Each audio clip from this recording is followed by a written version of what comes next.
So, really easy grilled cheese. You need a frying pan, you need a spatula, a knife, 2 slices of bread, some cheese of choice, some butter and some salt. Firstly, you need to melt the butter, but don't put it in the microwave because it'll explode and you have to waste your time clearing it up. Pour your melted butter over the 2 slices of bread, evenly distribute with a knife. This allows it to soak in instead of just having a top layer that could potentially burn away. Whack a slice of bread butter side down into the frying pan, add your cheese of choice. I've gone for Gouda and cheddar. Add a pinch of salt into the equation, and then the second slice of bread butter side up.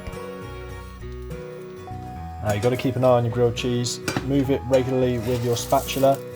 After about a minute or 2, flip it over. I like to press down it with the spatula.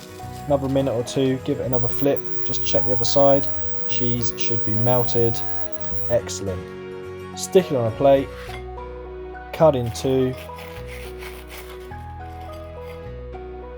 Don't push down on it too much like this or else all the cheese falls out. And there you have it. Easy grilled cheese. Easy, easy. See you next time.